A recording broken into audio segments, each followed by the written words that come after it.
ওয়াল্লাহি যেদিন ইসলামী শাসন আসবে, যেদিন ইমাম মেহেদী আসবে, যেদিন ঈসা আলাইহিস সালাম আবার আসবে, ওনার বন্দরের উপর যারা হাত দেবে উনি হাত কেটে ফেলবে। ইসলাম মেয়েদেরকে জাত বলেছে আর তোকে বামন বলেছে। বেটা তুই বেটা ছেঁড়া খাতা 100 লাখ টাকা স্বপ্ন দেখিস, বিয়ের আগে মেয়ের গায়ে হাত দিস, তোর সাহস কত? তোর সাহস কত? তুই জানিস না মুহাম্মদ সাল্লাল্লাহু আলাইহি সাল্লাম বলছে নেক স্ত্রী দুনিয়াতে যা আছে ওর চেয়ে বেশি উত্তম। তুই কি করে ওর গায়ে হাত দিস বিয়ের আগে? তোর সেই যোগ্যতা আছে বল? তোকে আল্লাহ জাহান্নামে ফেলবে, তোকে আল্লাহ জ্বলন্ত আগুনে নিক্ষিপ্ত করবে, তোর শরীর পচবে, তোর শরীরের গন্ধে জাহান্নামীরা থাকতে পারবে না। তোকে এত নিকৃষ্ট শাস্তি দেবে। তুমি বের হও, ছবি পাঠালে হাত কেটে ফেলবো আমি। দেখো আমি বিষের বোতল নিয়ে আসি, ছবি পাঠাও। তুই বেটা আমার বোনটাকে বেটা ফুসলেছিস বেটা। মেয়েরা খারাপ, মেয়েদের খারাপের কারণে দুনিয়া। তুই কে রে? তুই কি মেয়েরা খারাপ?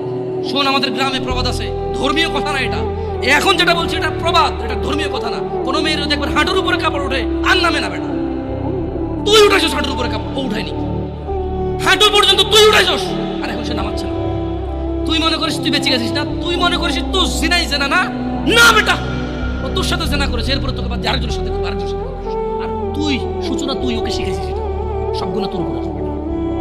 যত বড় ডাক্তার কবিরাজ যত উন্নত চিকিৎসায় নিয়ে যাক, যদি ওর মাথা ফেটে চৌচির করে দেয়, মস্তিষ্ক বেরিয়ে যায়, ওর বাঁচার চান্সেস কতটুকু বাঁচার কতক্ষণ আছে? তোমাকে তোমার এই ছোট্ট 3.5 হাত বডিকে আল্লাহ কত ইজ্জত দিছে, কত সম্মান দিছে।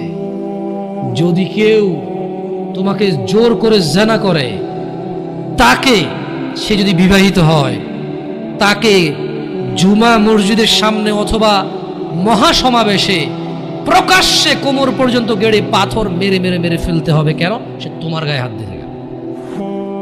তোমার ইজ্জত আবরু কত উপরে। তুমি কি আর আল্লাহর সৃষ্টি জাতা?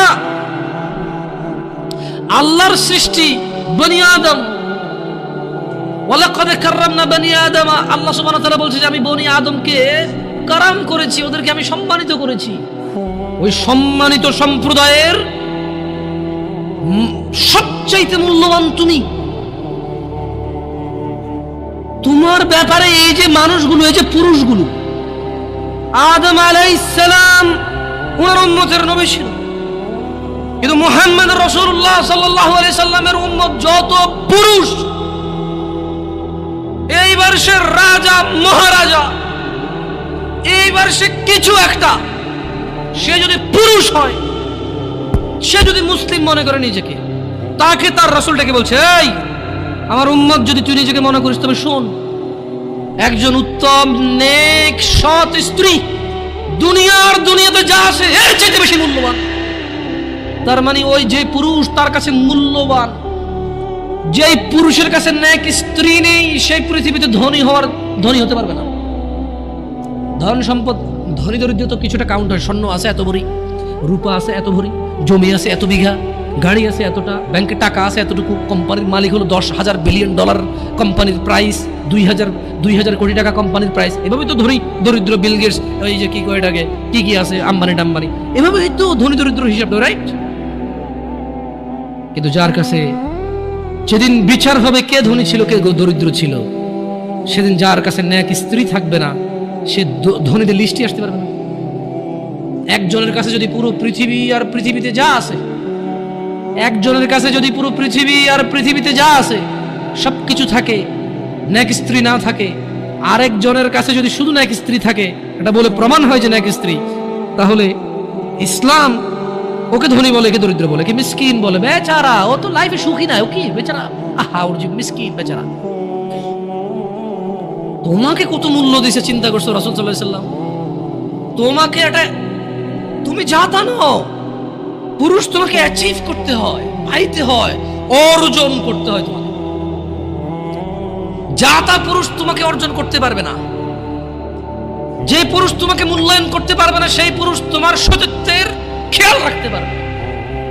যেই পুরুষ তোমার মূল্যায়ন করতে পারবে না, সেই পুরুষ তোমার সতীত্বের পরোয়া করতে পারবে না, মূল্যায়ন করতে পারবে না। এটার মর্ম, এটার ইজ্জত, এটার শান্তি সে জানবে না। মিসকিন বেচারা, বোকা, হতভাগা, পাগল, দরিদ্র, ফকির, জীবনে কিচ্ছু নেই ওর, যার কাছে তুমি নেই। বোন আমার, যার কাছে তুমি নেই তার কাছে পৃথিবীর কোনো সম্পদ নেই। বোন আমার, 12 বছর 15 বছর বয়সে তুমি কেন বিবাহের পূর্বে আরেকজনকে তোমার শরীর ধরতে দাও? আর যুবক ভাই আমার, কি বলিস কি তুই? এই পৃথিবী আর পৃথিবীতে যা আছে এর চেয়ে মূল্যবান হচ্ছে এই মেয়েটা। তো এরকম মূল্যবান একটা জিনিস ওর ধরে ছুঁয়ে তুই ওকে ওর মূল্য কমিয়ে দিবি? এত বড় জুলুম ওর প্রতি তোর! তুই আল্লাহকে ভয় করিস না, তাই বলে এত